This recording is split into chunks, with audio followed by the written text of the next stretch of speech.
Ayun, ayong adlaw. Good morning.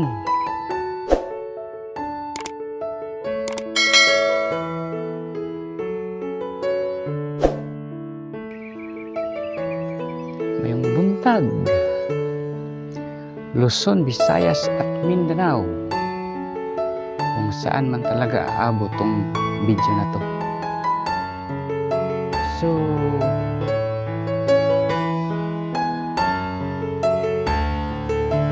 ngayon ay ano lang yung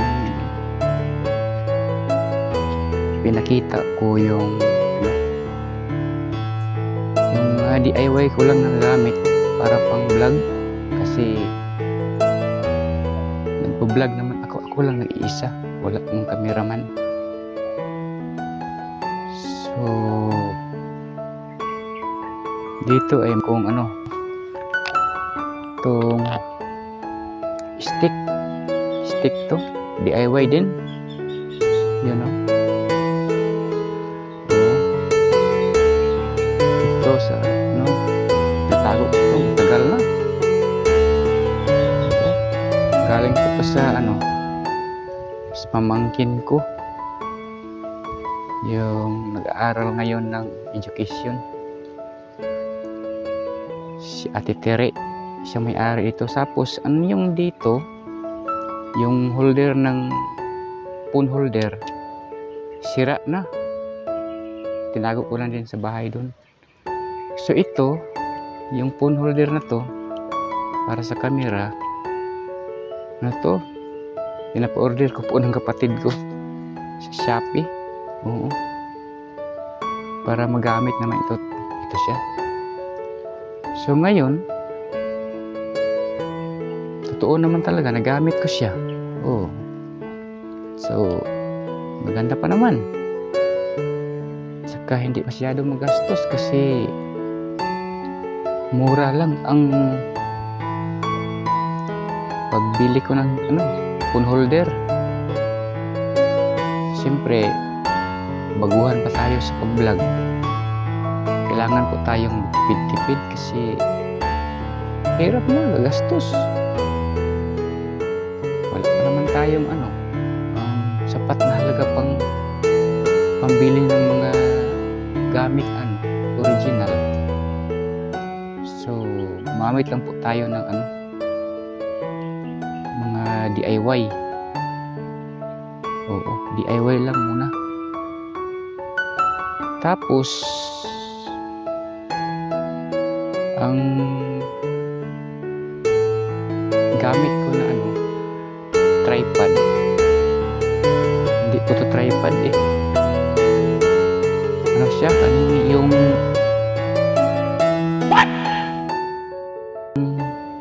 light stand.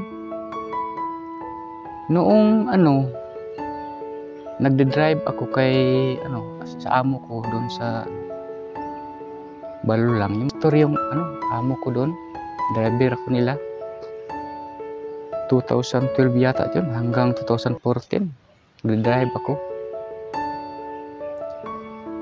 sa ano sa dam site ng SM Uptown. So yung kasamahan ko nakita to nila yung light stand. So sabi ko noon ibinigay sa akin sa bata, mga bata yung mga kasama ko Oo, mga bata mga kasama ko pagtrabaho doon sa dam site ng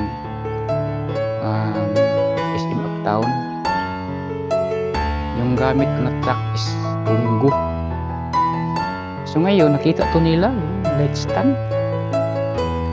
Sabi ng isang bata, cool, duha magamit mo to cool sa sunod na araw. Sabi ko nga, oo nga, baka. So dinala ko sa bahay, tinago ko. Sabi pa nga ni mama noon, yung buhay pa si mama, ibinta din niya kasi aluminum to Oh, pero tibay naman siya. Tibay. Yun nga ang ginagawa ko, ano, tripod. DIY tripod siya. So, kita naman niyo. Kita ko ito sa inyo ngayon. Tibay pa. Yan ang ginagamit ko kapag ako lang isang nagbibideo. So, kailangan kong ano, ganito. Kung hindi ganito, yung tripod. So, pakita ko sa inyo ang tripod, ha. Sandali. Sandali lang. Kasi naipit siya, naipit.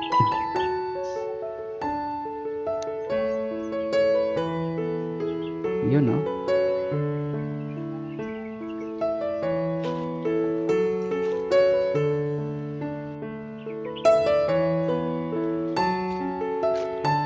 Yun, oh, yung tripod na DIY ko. Ito. Nasira na po ito. Ito na ko lang, ano, nakita sa bahay. Ginagamit ko rin kapatid ko yung stick niya. Tinanggal niya ito. So, ang ginawa ko, pinag-isipan ko ng maayos para magawa ng pamaraan kung paano. So, yung ano, stand ko or tripod na ginagamit ito siya. Ito na siya. May 3 layer to. Okay. Isa, 2, 3 layer. So, yun. Ginagamit ko. Madalas ginagamit ko. Yung stand o tripod. Tapos mayroon ako dito siyang ano, DIY ko din. Kinabit ko din siya. Ito para mic, condenser mic holder. Yun, ginagamit ko na yun. Oo, condenser mic holder siya.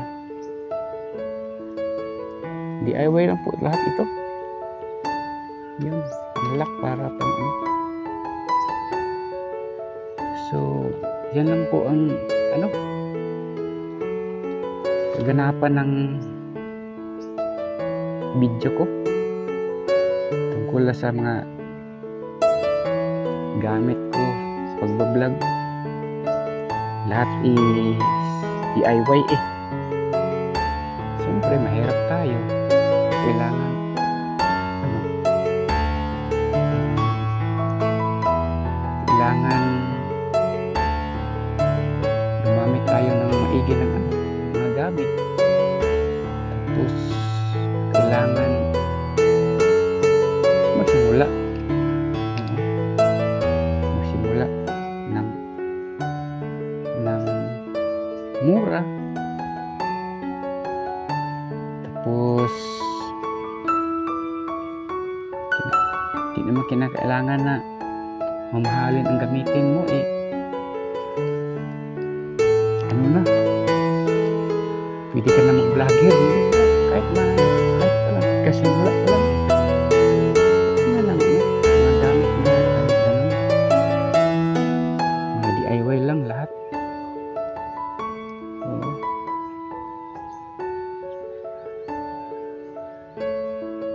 So, maraming salamat sa inyong panonood. Please subscribe my channel, Kuya Dods Mix Vlog. Like and share. And hit the notification bell para updated naman kayo sa aking mga video. Maraming salamat. Bye-bye.